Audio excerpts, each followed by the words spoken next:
Refleksi tahun 2020 dan tatapan tahun 2021. Gegap gempita menyeruak di akhir tahun 2019 untuk menyongsong datangnya tahun 2020. Harapan besar tersirat di angan-angan untuk melangkah di tahun yang sangat spesial dengan angkanya.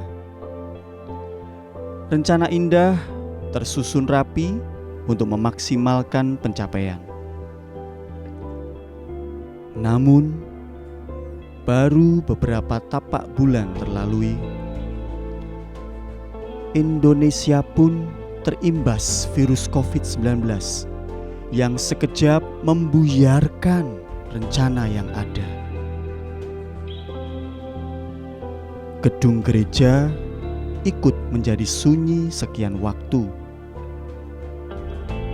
Kita pun terlarut dalam masa yang tak menentu ini. Masihkah kita, gereja Tuhan, enggan untuk bangkit dari keterpurukan ini?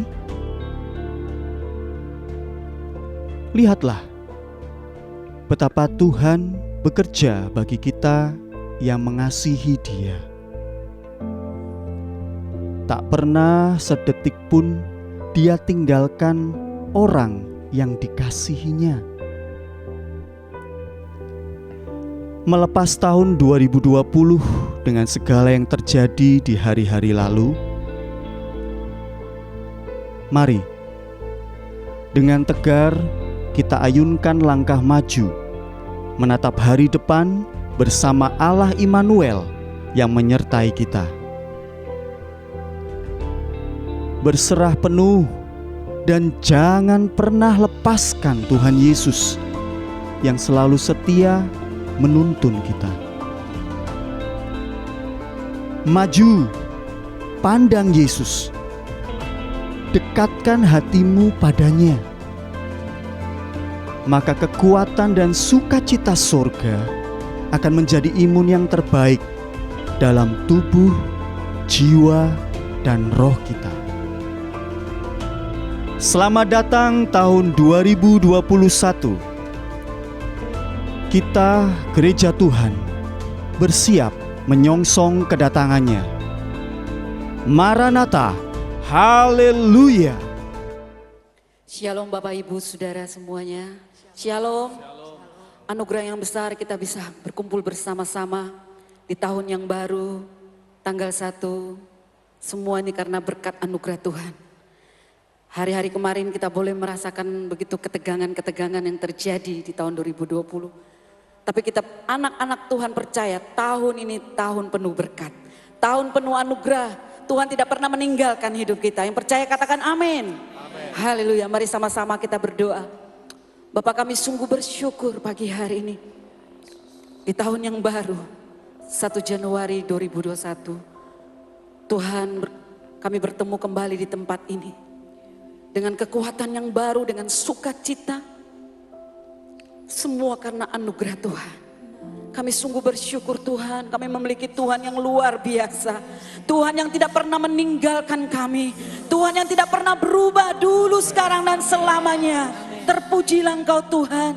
Pagi hari ini kami mau naikkan syukur kami di hadapan Tuhan. Kami mau berterima kasih. Betapa besar anugerah-Mu. Betapa cintanya Engkau dalam hidup kami. Biar kami naikkan pujian yang indah di hadapan Engkau. Terima kasih Tuhan. Terima kasih Yesus. Kami sungguh bersyukur Bapa. Dalam nama yang kudus kami berdoa. Haleluya. Amin.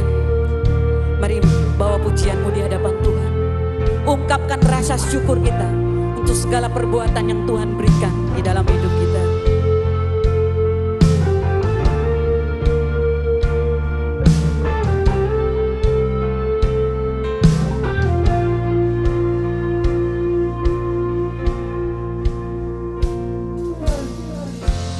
Banyak yang kau perbuat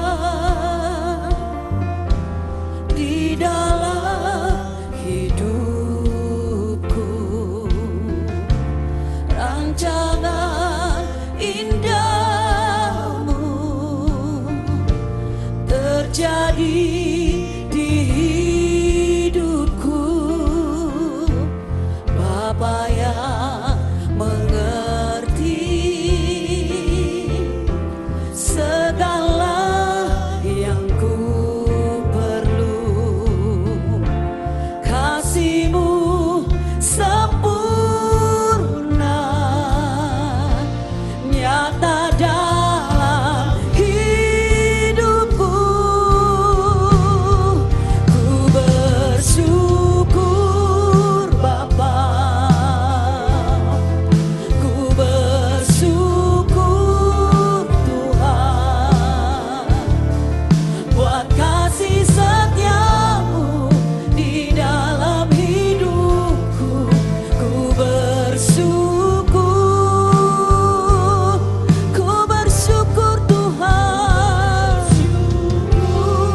Lebih lagi kita tinggikan Tuhan. Mari berdiri bersama-sama Bapak Ibu Saudara.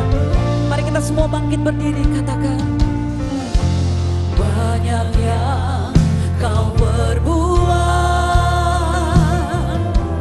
di dalam hidupku. Rancangan indahmu terjadi di hidupku. Bapa yang mengerti segala yang ku perlu. Kasih-Mu sempurna nyata dalam hidupku. Ku bersyukur Bapa. Oh, kami bersyukur Tuhan buat kasih setia-Mu di dalam hidupku. Ku bersyukur, ku bersyukur Bapa. Ku bersyukur Tuhan buat kasih setia-Mu di dalam hidupku. Ku bersyukur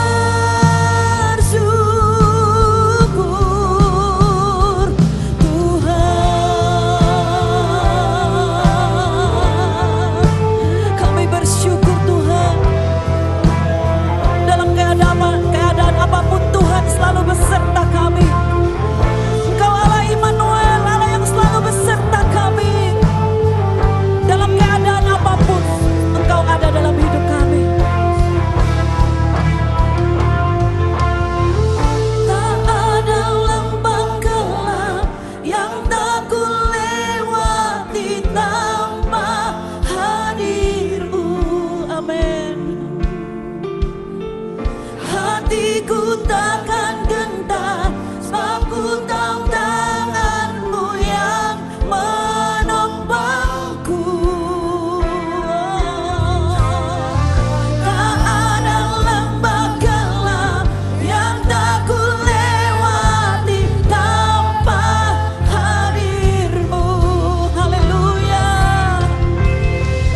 Hatiku takkan gentar, sebab ku tahu tangan-Mu yang menopangku. Katakan, Kaulah Yesus, Kaulah Yesus, Kaulah Tuhan, hanya Kau ku percaya. Kaulah Yesus, haleluya, Kaulah Tuhan, harapan hidupku. Mari sama-sama angkat tanganmu. Ku bersyukur Bapa. Ku bersyukur Tuhan buat kasih setia-Mu di dalam hidupku. Ku bersyukur, ku bersyukur Bapa. Ku bersyukur Tuhan buat kasih setia-Mu di dalam hidupku. Ku bersyukur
habisnya kasih setiamu dalam hidup kami. Selalu baru setiap pagi. Rahmatmu, anugerahmu terus kau nyatakan dalam hidup kami.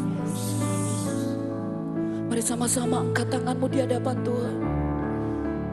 Katakan terima kasih Yesus. Terima kasih Yesus. Terima kasih Yesus. Ku beri syukur hanya bagimu, ya Allahku, ya Tuhanku. Terima kasih Yesus. Terima kasih. Terima kasih Yesus.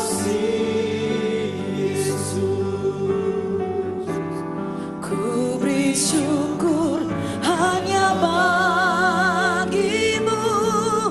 Terima kasih Yesus. Terima kasih Yesus. Kasih Yesus. Terima kasih Yesus. Ku beri syukur hanya bagimu, ya Allahku, ya Tuhanku. Terima kasih Yesus. Terima kasih Yesus. Katakan ku beri syukur Tuhan. Terima kasih Yesus.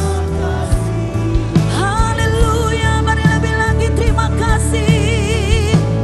Terima kasih Yesus. Terima kasih Yesus. Ku beri syukur hanya bagimu, ya Allahku, ya Tuhanku. Terima kasih Yesus. Terima kasih Yesus. Ku beri syukur hanya bagimu. Terima kasih Yesus. Ku beri syukur hanya bagimu. Ku beri syukur hanya bagimu. Ku beri syukur hanya bagimu. Terima kasih Yesus.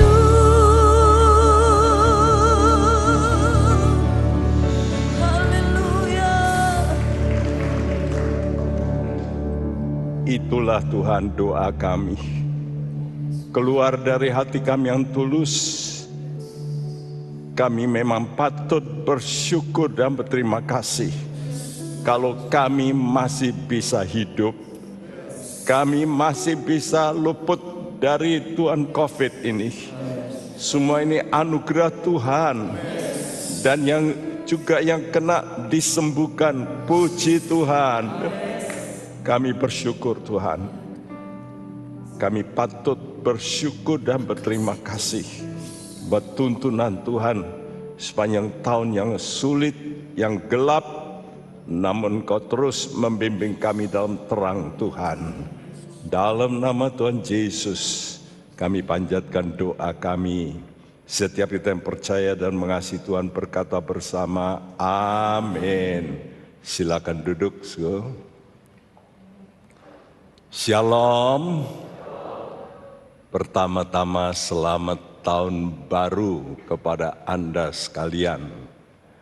Dan tak lupa saya dan keluarga mohon maaf ya, mungkin ada hal-hal yang ya kami nggak sengaja tentunya, tapi bisa melukai hati Anda. Kami mohon maaf sebesar-besarnya dari hati kami yang tulus. Kami mohon supaya kita benar-benar membuka lembaran yang baru, betul-betul baru. Amin. Nah, tema tahun ini adalah bersinarlah.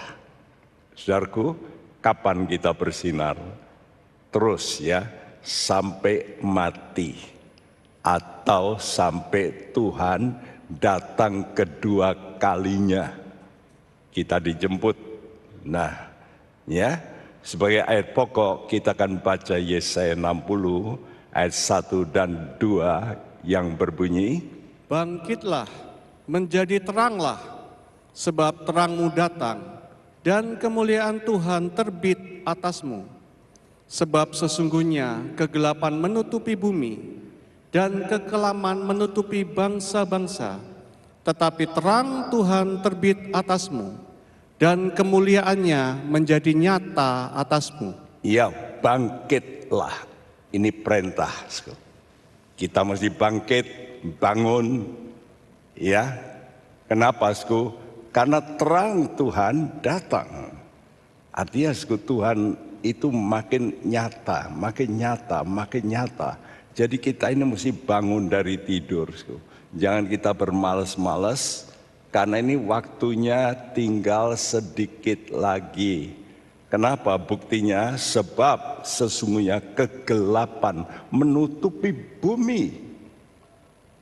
Coba sekarang siapa yang tidak kena di dunia ini? Semua negara kena, ya. Dan berita yang baru lagi, ada varian yang baru dari virus ini yang lebih ganas, katanya 7 kali lipat. Wih, ya betul-betul sesungguhnya kegelapan menutupi bumi dan kekelaman menutupi bangsa-bangsa. Bukan hanya Indonesia, semua bangsa. Ya, beberapa hari lalu sudah Indonesia tertutup. Wow, juga Inggris tertutup. Wah, lebih parah lagi itu, saudaraku. Ya, jadi benar-benar keadaan kita ini bukan keadaan yang terang, tapi betul-betul gelap. Karena itu kita mesti bangkit seperti ini, mercusuar ini. Dia adalah pemandu, ya, di tengah ombak kegelapan malam dia tetap bersinar luar biasa. Nah, kapan kita bisa bangkit? Kalau kita menerima terang itu. Saya kalau lampu nyala gitu, tidur itu mesti terbangun. Sulit saya tidur, ya. Kalau ada lampu, ya. Jadi Yesus berkata, akulah terang dunia. Aku ini terangnya dunia. Dan Yesus itu firman. Dan firman itu pelita bagi kita. Yesus itu firman, terang, tapi harus menjadi Tuhan, ya. Banyak orang semua memanggil Yesus, Yesus, Yesus, Yesus artinya Savior, penyelamat, selamat, selamatkan saya. Tapi tidak mau menjadikan Yesus itu Tuhan.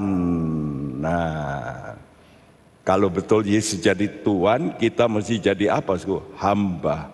Hamba itu mentaati segenap waktu, kadang-kadang gak enak.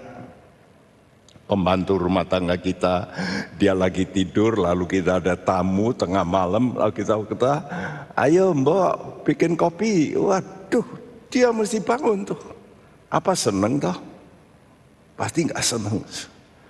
Aduh, enak-enak tidur, capek, dibanguni sama nyonya, sama Tuhan. Waduh. Nah, begitu juga kita. Kalau kita mau mentaati firman Tuhan, itu tidak terpisah dari namanya penderitaan. Penderitaan apa? Jiwa. Istimewa. Jiwa itu pikiran kita. perasaan kita, kehendak kita. Loh kok gini toh? Kok saya disuruh begini? Wah dia yang utang nggak bayar kok saya suruh tinggal ngampuni, kok enak Pak Bekti. Benar. Sehingga kita kan komplainnya, Pak Bekti enak aja ngomong sebagai pendeta, nggak ngerasakan. Saudaraku, jangan saya bilang Pak Bekti nggak ngerasakan. Oh, udah macam-macam. Apa saja ya, dari kehinaan, dari ludah, dari fitnah, dari sudahlah komplit. Ya, saudaraku. Jadi saat bertentangan dengan jiwa kita itulah penderitaan. Tapi kalau kita saat itu mau menurut Roh Kudus, kebenaran firman Tuhan, sikap kita, maka roh kemuliaan itu akan hadir di tengah kita. 1 Petrus 4 ayat 14 mengatakan itu. Jadi roh kemuliaan ini khusus untuk siapa? Untuk orang yang rela menderita. Karena benar. Jadi menderita bukan karena salah. Sudah benar disalah-salahkan. Nah, itulah penderitaan yang luar biasa. Dan itu yang lalu Tuhan kasih namanya roh kemuliaan. Saudaraku, nah mari kita melihat kenapa zaman ini disebut Tuhan gelap. Ya, tadi katakan bangsa-bangsa diam dalam kegelapan. 1 Tesalonika 5 ayat 1 sampai 5 berkata, Tetapi tentang zaman dan masa, saudara-saudara, tidak perlu dituliskan kepadamu, karena kamu sendiri tahu benar-benar bahwa hari Tuhan datang seperti pencuri pada malam. Apabila mereka mengatakan semuanya damai dan aman, maka tiba-tiba mereka ditimpa oleh kebinasaan, seperti seorang perempuan yang hamil ditimpa oleh sakit bersalin. Mereka pasti tidak akan luput. Tetapi kamu, saudara-saudara, kamu tidak hidup di dalam kegelapan, sehingga hari itu tiba-tiba mendatangi kamu seperti pencuri. Karena kamu semua adalah anak-anak terang dan anak-anak siang. Kita bukanlah orang-orang malam atau orang-orang kegelapan. Iya, sekutuan kata tentang zaman dalam bahasa Greka katakan kronos. Kronos itu memang time yang jalan terus, itu ya kronologi, ya itu kronos itu. Jadi tentang waktu yang terus berjalan dan masa. Masa itu kairos, itu artinya kesempatan. Jadi sekarang ini sudah kita lihat waktunya. Tuhan itu punya jadwal waktu. Nah itu kronos. Ya. Dan kita punya kesempatan dalam tiap waktu. Musim. Ya. Dalam apa itu? Kersel dari Pak Yan. Istri saya berkhotbah tentang di negara barat itu ada 4 musim. Jadi orang itu harus siap ya. Kalau musim dingin dia mesti siap pakai mantel yang tebal. Kalau pakai pakaian biasa begini mati. Akan terjadi musim-musim.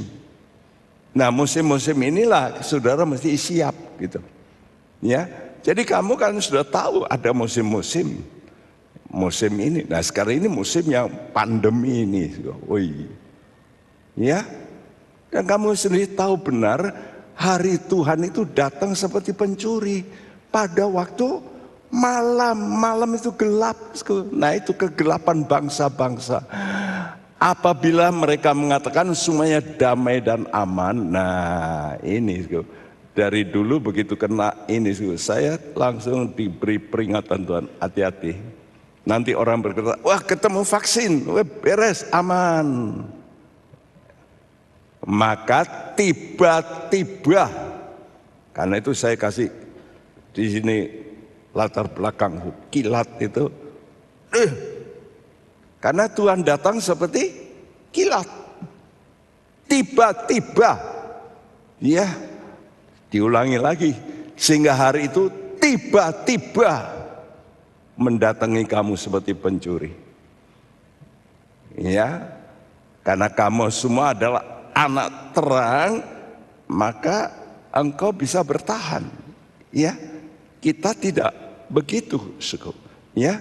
Jadi kita ini bukan orang dalam kegelapan, kita orang siang. Karena itu hiduplah dalam terang firman dan Roh Kudus. Berkali-kali saya memberikan gambar ini supaya jemaat di sini mengerti. Memang banyak orang tidak mengerti jadwal waktu Tuhan. Dikira bumi ini akan terus seperti ini, nanti masa ya ada perperangan, nanti damai lagi ya balik lagi. No. Tuhan sudah kasih tahu, Tuhan itu bekerja dengan angka 7. Ya, seperti itu. Nah, hari pertama, hari kedua, hari ketiga, nanti ada 1000 tahun, 1000 tahun ini milenium ini. Jadi ini bumi kita dari Adam sampai kita ini sudah mau 6000. Ini sudah mau tutup buku ini. Ya. Jadi perhatikan, dulu kejadian 1 yang gambar di bawah itu, kejadian 1 itu Allah mencipta bumi baik, tapi dirusak. Bola bumi yang kedua itu gelap, dirusak iblis. Lalu direnovasi oleh Tuhan. Nah, jadi yang kejadian 1 ayat 3 sampai 31 itu, yang bola ketiga itu bumi renovasi. Ya, jadi tidak perlu diganti syutingnya, tetap begini aja. Ini bumi renovasi. Ya, ini bumi renovasi yang kita diami sekarang. Dan ini dipakai 7000 tahun. Ya. Nah, kalau sudah 7000 tahun, Tuhan nanti akan datang. Nih. Masih dipakai lagi 1000 tahun karena Tuhan datang, bumi kita ini akan dibongkar. Gempa bumi besar, subur bukan main. Jadi selama 1000 tahun itu luar biasa. Enggak ada lagi namanya baksil-baksil. Itu kutuk hapus, hilang. Hilang. Jadi enggak ada lagi nyamuk malaria, itu enggak ada. Ya. Orang melahirkan gampang. Umur orang bisa 1000 tahun. Lengkungan hijau itu. Itulah pemerintahan Kristus. Tapi Tuhan berkata, setelah itu aku nanti serahkan pemerintahan ini pada Bapa. Nah, ini hari Allah. Lalu bumi kita ini dibakar. Diganti dengan planet yang baru, langit dan bumi yang baru. Nah, tanda merah yang ke bawah itu sekarang saya perlebar, itu kedatangan Tuhan dibagi 2 sesi, yaitu kedatangan Tuhan di udara, ya. Jadi pojok kiri itu kedatangan Kristus di udara yang disebut parousia, dan kedatangan Tuhan ke bumi. Ini beda. Kalau Tuhan datang di bumi, di udara, Tuhan itu mau cabut orang-orang Kristen yang sudah dewasa, yang sudah layak gitu masuk kerajaan sorga. Sudah diuji di bumi ini lebih dulu dengan problem-problem, menderita, tetap setia. Nah, mereka masuk yang namanya BSG, buah sulung gereja, diangkat oleh Tuhan. Sehingga luput dari mengalami sengsara, baik permulaan sengsara maupun sengsara besar. Luput. Kenapa? Kenapa diluputkan Tuhan? Ya karena sudah sengsara. Halo, saudara ini mau nggak sengsara sekarang? Karena benar gitu loh. Kalau saudara mau sengsara sekarang, saudara akan diluputkan Tuhan dari sengsara yang akan datang. Tapi kebanyakan orang Kristen nggak mau sengsara sekarang itu. Sedikit sengsara balas. Nah, orang-orang yang begitu masuk sengsara yang berikut. Dan ini menurut Alkitab jumlahnya banyak seperti pasir. Wow. Ini yang selalu mengganggu pikiran saya. Ayo toh jemaat di sini nih, aduh sadar, maulah menderita. Saudara dirampas hartamu, ya sudahlah. Loh enak Pak Bekti, ya, Pak Bekti ngomong enak. Loh saya sudah berkali-kali harta juga hilang. Ya digitukan aja sama orang. Ya sudahlah, mau apa? Saya enggak mau nuntut. Wah kalau semua jadi Pak Bekti kan semua jadi pendeta. Loh bukan, menurut Tuhan. Saya dipermalukan orang, saya enggak perlu balas loh. Enggak perlu. Di hadapan umum loh, sudah berkali-kali. Iya. Tapi nanti Tuhan akan datang ke bumi. Nah itu, ya, itu namanya kedatangan Kristus kedua. Ya. Nah sekarang apa toh tandanya? Ini sudah dekat. Ya, tanda kedatangannya itu sudah dekat, itu tandanya apa? Nah, saya kasih 3 saja. Sebenarnya banyak. Tanda pertama yang paling akurat, paling tepat, itu adalah munculnya negara Israel. Saudara mesti tahu, negara Israel ini tahun 606 sudah habis. Ya, ditaklukkan oleh Babylon, dan sejak itu terus berganti, negara-negara terus ya menguasai negara Israel.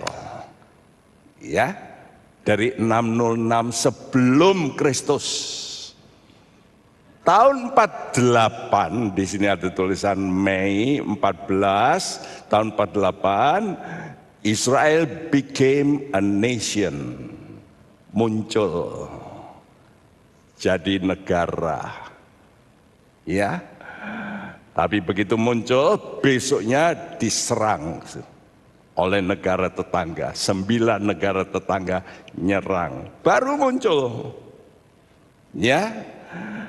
Nah nanti kita, ini yang pertama, tanda paling akurat itu ini tentang Israel. Aneh, ya, hilang dari peta.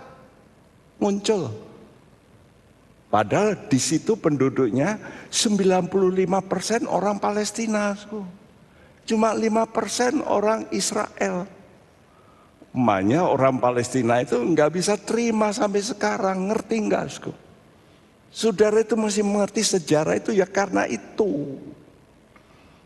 Tapi dalam Perang Dunia Pertama, Perdana Menteri Inggris itu memberikan hadiah kepada Israel karena dia orang yang percaya Alkitab. Dia berkata ini dulu milik dari Raja Daud. Jadi mesti dikembalikan kepada yang pemilik. Nah itu nggak bisa diterima. Ya sampai sekarang kan jadi masalah. Yang lain, negara-negara lain mau berdamai, tapi Palestina enggak mau berdamai. Ya. Saudaraku, Matius 24 ayat 32 sampai 35, Tuhan berkata begini. Tariklah pelajaran dari perumpamaan tentang pohon ara. Apabila ranting-rantingnya melembut dan mulai bertunas, kamu tahu bahwa musim panas sudah dekat.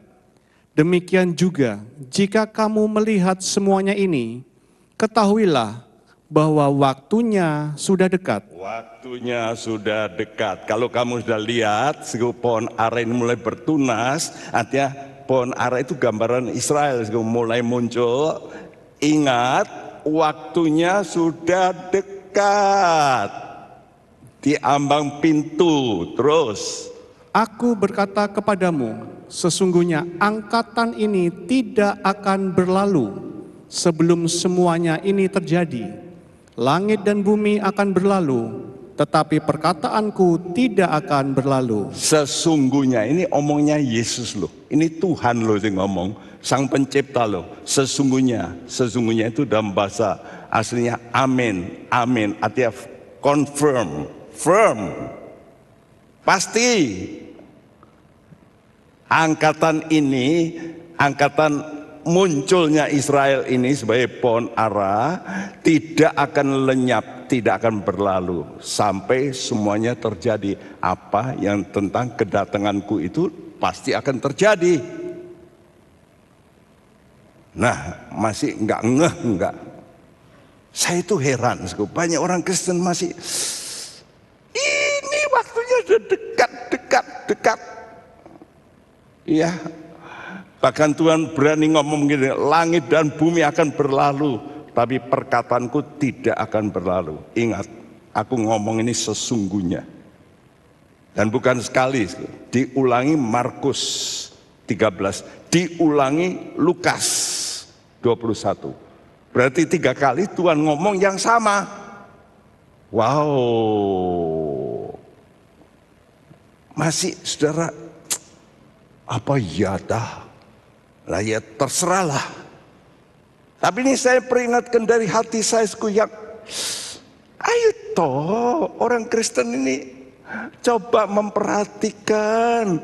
Ini loh waktunya sudah dekat. Ya, berarti this generation shall not pass away. This generation. Jadi Tuhan kata generasi ini loh, satu generasi ini. Jadi sudah lihat zaman anugerah ini sejak Yesus 2000 tahun lalu. Kita ini saat ini saya tulis di situ, saat ini itu kita sudah mau tutup buku ini. Nanti kalau sudah ting ya harinya Tuhan itu akan datang di udara, itu tanda panah dari atas itu yang biru itu ya. Lalu kita BSG itu diangkat. Nah ini namanya rapture. Tapi rapture itu ada 2 kelompok pertama, kloter pertama, orang yang benar-benar sudah mau menderita karena benar ya. Nah diangkat dulu oleh Tuhan. Lalu terjadi yang lengkungan merah itu 3,5 tahun, 3,5 tahun saya perlebar itu jadi gede gitu. Ya, saudaraku. Nah, itulah masa sengsara. Ya. Jadi sejak Israel tadi katakan, ingat kalau Israel muncul, pohon ara muncul, musim panas sudah dekat. Apa itu musim panasku? Musim panas itu mulai matang. Jadi gereja ini mulai berkembang pesat. Bukan main. Karena itu sudah lihat aja. Akhir-akhir ini orang-orang berbondong-bondong menjadi orang percaya. Kenapa? Karena waktunya sudah dekat. Ya, akan nanti datang masa yang disebut masa sengsara. Nah itu musim dingin. Karena itu Tuhan kata, kamu sekarang berdoa supaya pelarianmu jangan jatuh pada musim dingin. Kamu berdoa toh, berdoa supaya nanti kamu baru, oh iya Tuhan, sengsara ya. Waduh, dulu khotbah Pak Bekti terjadi. Yo sekarang kita doa, tapi sengsara oleh antikris. Ini yang membuat saya, aduh Tuhan, aku jangan diambil Tuhan mati sebelum aku ini membuat jemaat ini ngerti. Benar, kalau bisa masih hidup supaya saya masih bisa bersuara. Ya, saudaraku, nanti baru timbul kerajaan 1000 tahun. Nah, yang kedua apa?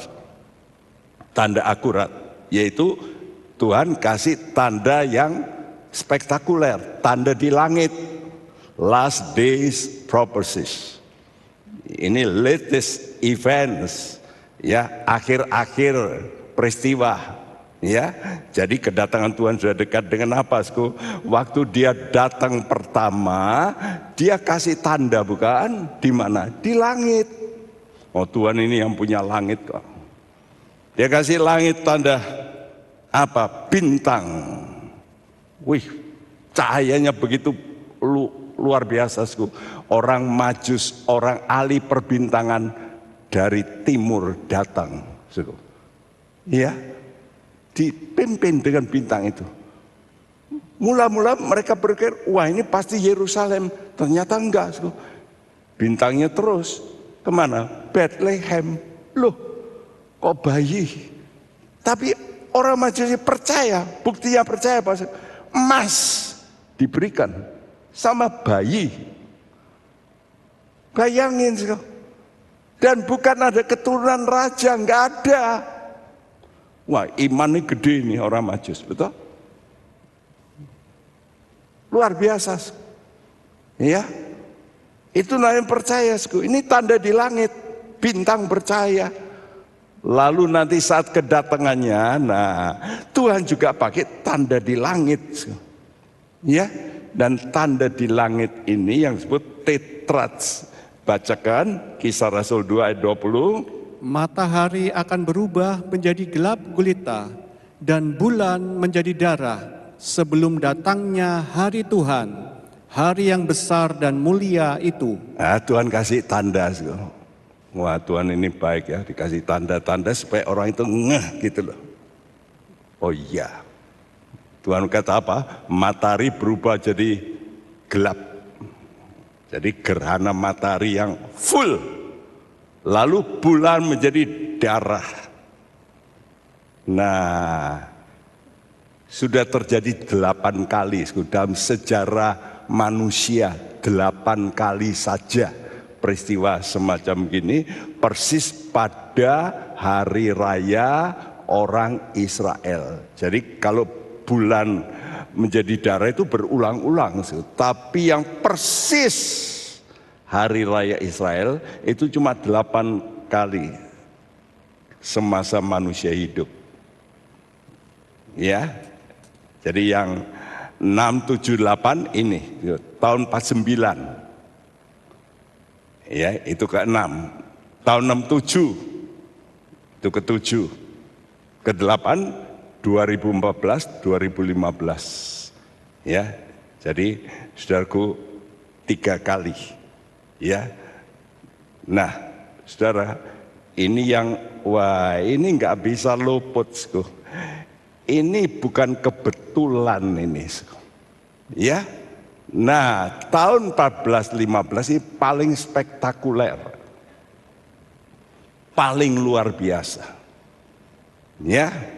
Saudaraku, jadi kalau saudara melihat bulan menjadi darah persis pada hari Passover, hari raya Paskah, dan hari raya Pondok Daun. Orang Israel itu punya 7 hari raya. Hari raya pertama dan hari raya ke-7. Itu Paskah, hari raya pertama, hari raya ke-7, itu Pondok Daun. Nah, bulan jadi darah persis pada April 15, 2014. Lalu bulan menjadi darah lagi Oktober 2014. Lalu tahun depannya terjadi lagi. Bulan menjadi darah ini, dan ini yang paling besar, supermoon. Sampai saudara yang ke Israel itu bisa melihat, wih, bola merah begitu. Ya, di atas bait Allah. Ya, bayangin ya. Jadi bait Allahnya belum ada, tapi tembok ratapan, ya. Saudaraku, jadi gede sekali, supermoon dikatakan. Nah, menurut ahli namanya probabilitas, kemungkinan. Saudaraku, asuransi itu kenapa kok saudara berani membayar kalau saudara sakit, dia cover semua? Karena dia pakai hukum probabilitas.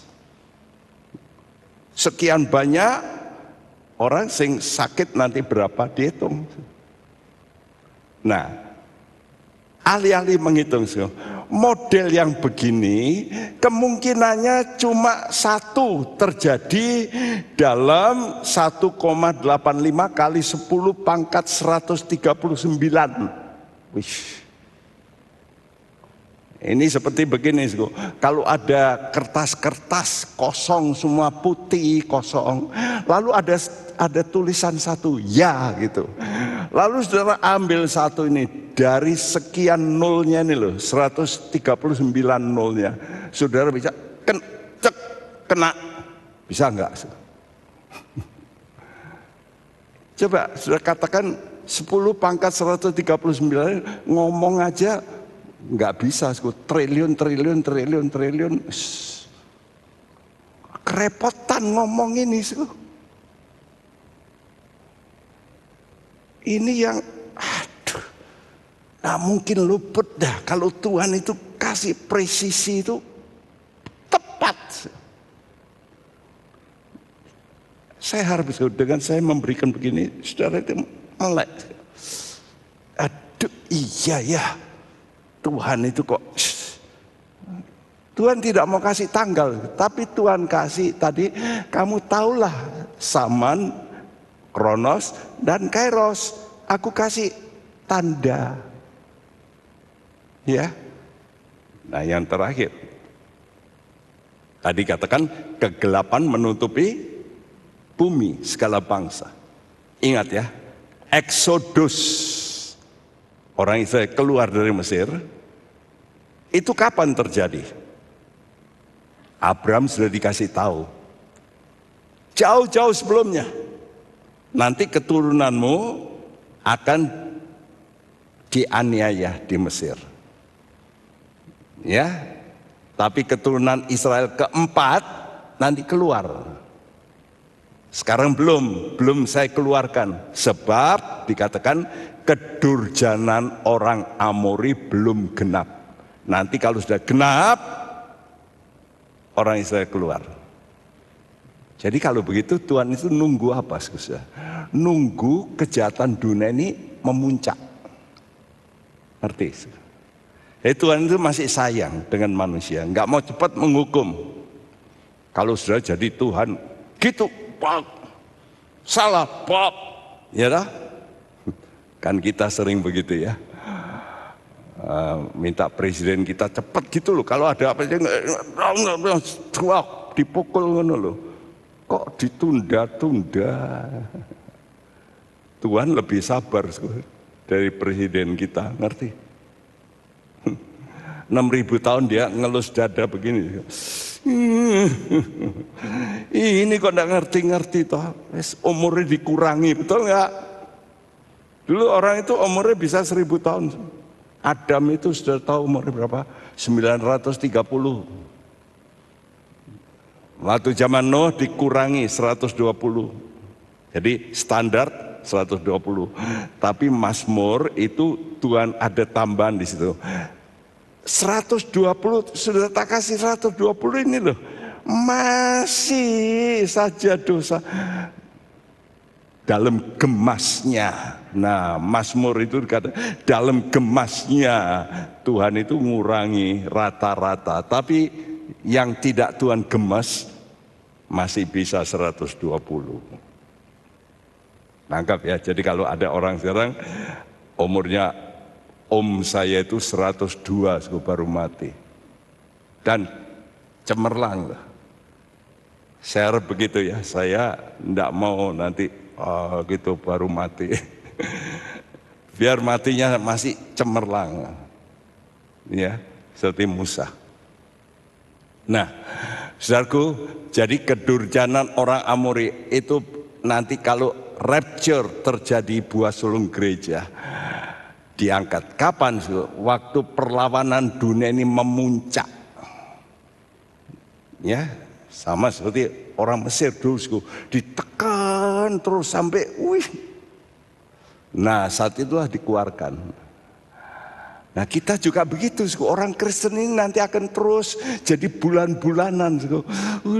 Terus ini dengan perubahan terjadi di Amerika ini, nanti banyak orang Kristen nanti mengalami kesulitan di Amerika. Pasti. Seperti halnya waktu Yesus disalibkan. Apa yang terjadi? Gelap, betul? Matahari total. Totalnya 6 jam loh. Waktu Yesus itu. Dari 9 pagi sampai jam 3 siang. Gelap total. Kenapa gelap? Kalau orang mati biasanya pakai pakaian apa? Hitam. Siapa yang berduka? Allah semesta. anak tunggal Bapa yang dikirim menolong manusia dibunuh. Karena itu alam bicara, gelap. Kenapa? Karena kebenaran dibunuh. Nah sekarang bukan Yesus dibunuh lagi, tapi apa Yesus itu? Kebenaran. Sekarang ini kebenaran banyak dibunuh oleh manusia. Nah nanti saudara baca Roma 13 ayat 8 sampai 14, catat ya, nanti di rumah dibaca. Saya harap dibaca, jangan ya dilihat gitu, dibaca. Sekarang ada handphone, potret lah, crack gitu. Nanti di rumah tak baca ini Roma 13 supaya tidak terlalu lama. Yang pertama apa? Pesan Tuhan, kata Tuhan, hari sudah malam. Ya. Dalam Roma 13, hari sudah malam, fajar siang sudah dekat. Artinya sudah mendekati namanya dini hari gitu ya. Itu masih gelap gitu ya. Sekarang kalau di Semarang jam-jam 5 itu loh. Itu kan sudah mau terang itu. Ya. Nah, seperti itu. Apa yang pertama? Kalau sudah baca 8, jangan berhutang apa-apa. Ingat ini penting. Saya harap saudara yang ada hutang-hutang cepat beresin. Jualin semua. Saudara, sebisa mungkin saudara itu bereskan. Karena itu jangan ngutang lagi bank. Ini hari-hari yang sudah dekat gini sudah nggak tahu. Jangan, saya bilang. Ya, dulu ada anggota kita hampir saja waktu Krismon itu mendekati Krismon, dia dapat tawaran untuk diberi utang gede sekali. Saya bilang no loh ya, jangan, kamu bisa terjerat untung. Dia berkata, Pak Bekti, untung kalau saya ambil itu seumur hidup saya nggak bisa bayar. Benar ya. Tapi utang ini bukan hanya duit terus, ya. Tapi yang persoalan duit, misalnya saudara nakal, ayo kembalikanlah. Sudahlah, saudara mesti mau masuk surga apa enggak gitu aja. Kalau mau masuk surga, bereskan. Kenapa? Karena utang itu dosa. Karena itu kata Tuhan dalam bahasa Inggris, forgive us our debts. Jadi itu utang. Tapi bahasa Indonesia apa? Ampunilah, forgive us our debts, utang kami. Kita ini berutang apa sama Yesus? Jiwa. Jiwa loh. Nah kata Tuhan, kalau kamu nggak mau berutang, mengasihi orang. Anak-anak, kamu utang sama orang tua. Engkau dibesarkan dari kecil. Berapa itu? Susunya ibu engkau sedot itu berapa? Vitaminnya berapa? Waktu sakit berapa? Ibumu keluarkan berapa jumlahnya? Banyak anak kurang ajar. Wow. Nah itu namanya jangan berutang sama papa mama. Jangan. Karena itu orang yang berutang begini mungkin nakal nanti berkata, tapi nanti lihat aja hidupnya. Zaman dulu orang tidak menghormat orang tua, bunuh mati. Itu hukum Tuhan. Kamu sekarang mesti mengasihi. Ya, jangan sampai kita itu utang budi. Kalau kita dikasih orang budi baik, coba saudara kalau bisa berusaha kembalikan. Saudara hutang rohani kembalikan, kalau bisa, nggak bisa rohani, jasmani. Itu Alkitab mengatakan begitu. Banyak orang sekarang enggak, dia terima, tapi tidak pernah mikir saya utang. Kan kita juga utang sama Yesus, betul? Kenapa kita sekarang berani korban? Ya karena utang sama Yesus. Kita pengikut Yesus korban. Kenapa? Ya karena utang jiwa. Kedua, bangun dari tidur. Tidur apa? Tidur rohani. Ini namanya roh ya, spiritmu mesti nyala. Nah spiritmu ini bisa nyala kalau engkau ini tahu firman nubuat ya, seperti sekarang ini. Saya bicara ulang-ulang firman nubuatku. Firman yang akan datang ini loh. Yesus akan datang dan ini nantinya. Ini firman nubuatku. Kamu harus memperhatikan firman nubuat itu seperti pelita, katakan, yang bercahaya. Nah itu supaya terang. Itu ditulis dalam surat 2 Petrus pasal 1. Ya. Jadi perhatikan akan perkataan Allah yang banyak berisi yang akan datang. Itu kamu perhatikan supaya kamu spiritmu itu bisa on fire. Wih, dekat. Kenapa saya bisa begini terus? Karena saya tahu ini Tuhan dekat ini. Seperti orang lari gitu. Ini sudah mendekati garis finish. Coba kalau sudah dekat garis finish piye? Wah ya lari ini kencang. Padahal kakimu sakit. Betul enggak? Kenapa? Ya sudah dekat, sudah kelihatan. Kenapa orang bisa terus on fire? Kalau dia tahu dekatnya kedatangan Tuhan. Ya, Alkitab kita kedatangan Tuhan pertama itu ditulis kedatangan kedua 8 kali lebih banyak dari kedatangan untuk menebus dosa. Jadi banyak orang Kristen pikirannya cuma Yesus disalib. Tapi tidak mikir Yesus akan datang nuntut. Yesus disalib memberi anugerah. Tapi Yesus datang bukan memberi anugerah, menghakimi. Wow. Dan itu tulis 8 kali lebih banyak.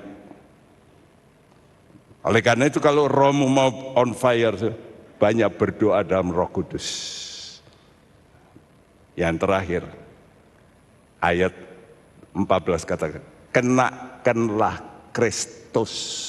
Ayat 13-14 nanti sudah baca, kenakanlah Kristus sebagai senjata terang. Wih, saudara sekarang bukan hanya pakai terang, tapi pakai senjata terang. Wih, di center. Kamu mesti pakai senjata terang, pakai pikiran Kristus. Apa kenakan Kristus itu? Ya, jadi saudara jadikan Yesus pikiranmu. Kenakanlah Kristus. Jangan tak pikir. Jangan tak pikir apa yang Tuhan Yesus pikir. Itu namanya kenakanlah Kristus. Kalau kamu begini, pasti terang hidupmu. Tidak mungkin kamu dalam kegelapan. Tidak akan. Ya. Jadi kamu pakai pikiran Kristus sekarang. Oh, Tuhan Yesus dimaki, diludahi. Gimana? Diam, nggak balas. Bahkan apa?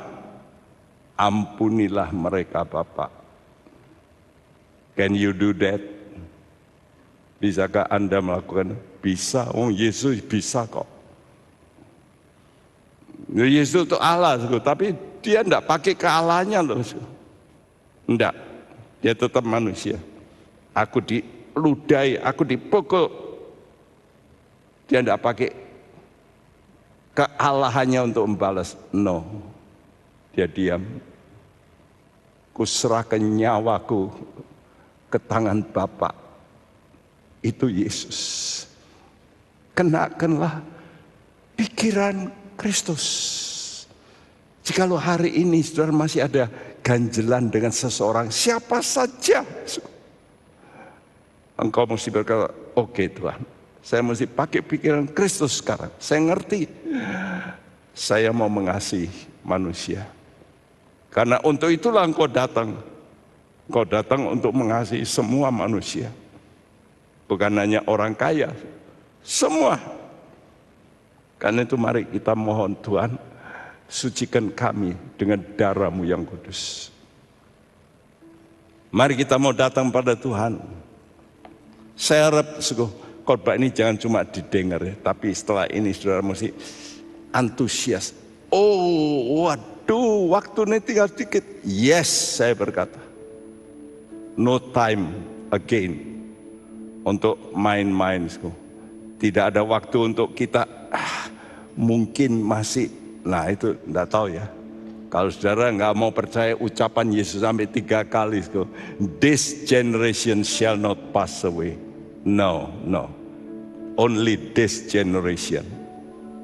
Dan saya percaya banget kalau Tuhan ngomong sesungguhnya, benar itu sungguh, benar. Mari kita siapkan perjamuan suci yang sudah dibagikan.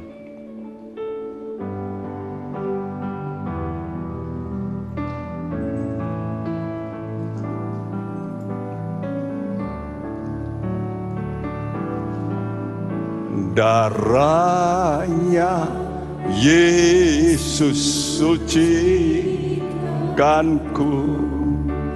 darahnya Yesus sucikanku,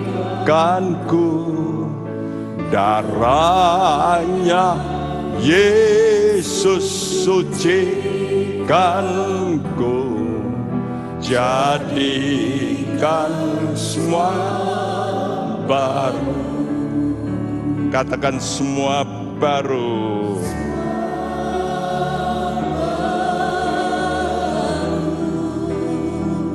Semua baru.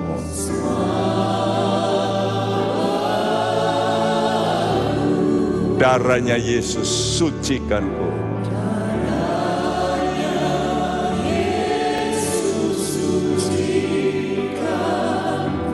Jadikan semua baru.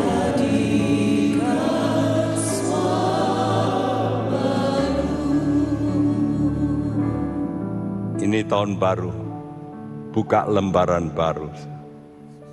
Yang lama hapus dari ingatanmu, sakit hatimu, lukamu. Engkau berkata, Tuhan, aku cabut semuanya. Aku betul-betul mau new, baru. Aku mau lupakan yang di belakang. Aku mau maju ke depan, melihat janjimu, kedatanganmu yang tidak lama lagi. Aku percaya perkataanmu ya dan amin. Mari kita mau berdiri bersama-sama. Kita akan nyanyikan dengan sungguh-sungguh. Minta supaya Tuhan menyucikan kita benar-benar. Membersihkan hati kita. Dan betul-betul menjadikan diri kita ini baru di mata Tuhan. Supaya engkau berkenan di mata Tuhan. Darahnya Yesus.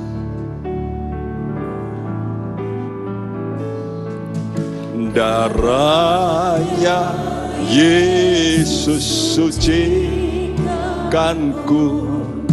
Darahnya Yesus sucikanku.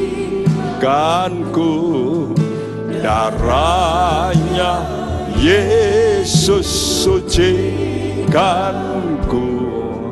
jadikan semua baru. Katakan semua baru, semua baru, semua baru, semua baru. Darahnya Yesus sucikanku, jadikan semua baru. Sementara sudah menyanyi, ingat mungkin ada problem-problem sakit hati yang belum kau selesaikan. Kau benci dengan orang. Hari ini kau buang. Kau berkata, Tuhan, semua baru. Saya mau berkata, aku harus baru. Dan kau tegaskan, yes, aku mau membuang semuanya. Dengan keyakinan, semua baru. Korea ini. Semua baru. Serukan semua baru, semua baru. Darahnya Yesus sucikan ku, jadikan semua baru. Serukan semua baru, semua baru. Yes, semua baru, semua baru. Darahnya Yesus sucikan ku, jadikan semua baru.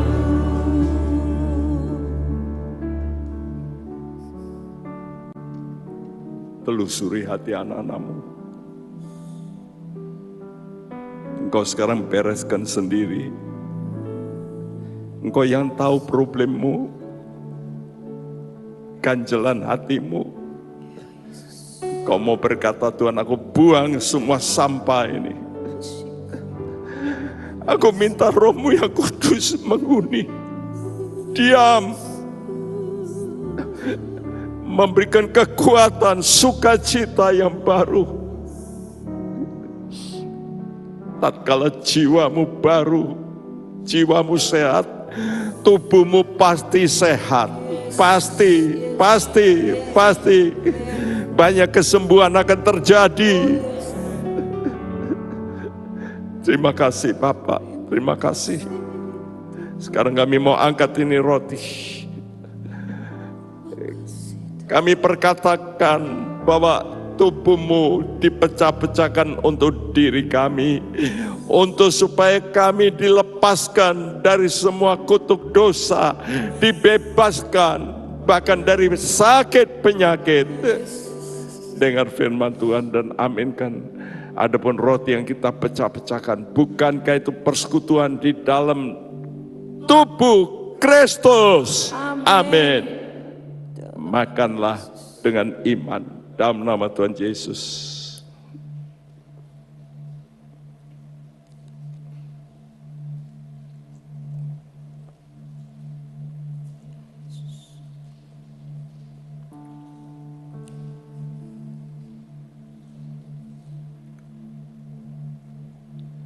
Kita mau angkat ini cawan. Kata Tuhan, inilah cawan berkat, bukan cawan kutuk, tapi cawan berkat. Hidupmu akan diberkati oleh Tuhan. Dan Tuhan akan menjadikan semuanya baru. Dengar perkataan Tuhan dan aminkan. Adapun cawan berkat yang kita berkati, bukankah itu persekutuan di dalam darah Kristus? Amin. Minum dalam nama Tuhan Yesus. Semua baru, semua baru. Semua baru. Serukan dengan iman.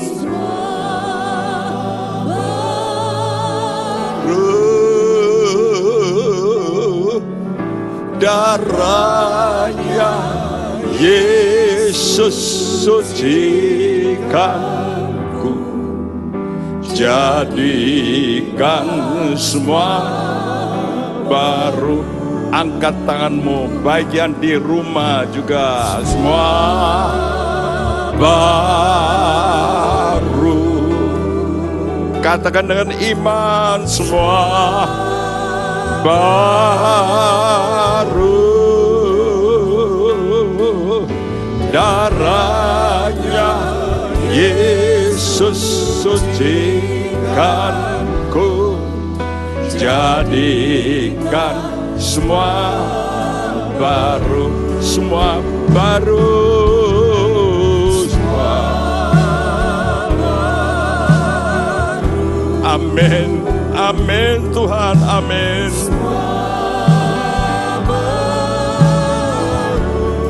Ya Tuhan, Engkau sudah menyucikan. Yesus sucikan,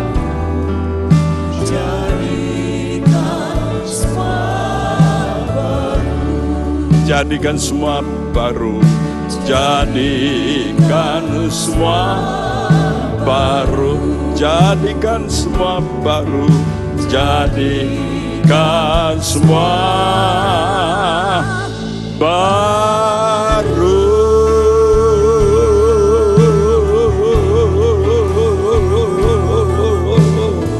Oh, semua baru, semua baru.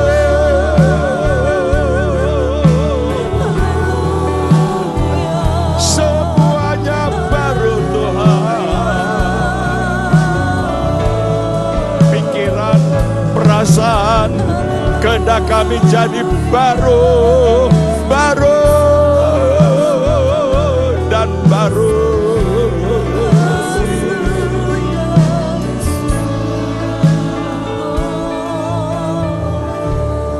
Terima kasih Bapa. Kami percaya dengan kami dibarui ada kekuatan yang baru, dan kami ada sukacita yang baru. Kami bisa Tuhan menghadapi badai apapun, karena Engkau berjanji, Immanuel, Allah beserta kita, Allah beserta kita. Dan pasti terjadi kemenangan dan kemenangan, karena Dia adalah Tuhan semesta alam yang menyertai kami jauh lebih besar dari segala roh yang ada di dunia. Terima kasih, terima kasih Tuhan, terima kasih. Dan sebelum kami pulang, kami tadakan tangan kami. Saudaraku, pulanglah dan terimalah berkat ini, berkat daripada Allah Bapa kita, dari Tuhan kita Yesus Kristus, dan persekutuan Roh Kudus. Tuhan memberkati engkau dan melindungi engkau. Tuhan menyinari engkau dengan wajah-Nya dan memberi engkau kasih karunia. Tuhan menghadapkan wajah-Nya padamu dan memberikan engkau damai sejahtera mulai sekarang sampai Maranatha, Dia datang kembali. Dan setiap kita percaya berkata bersama, Silakan duduk.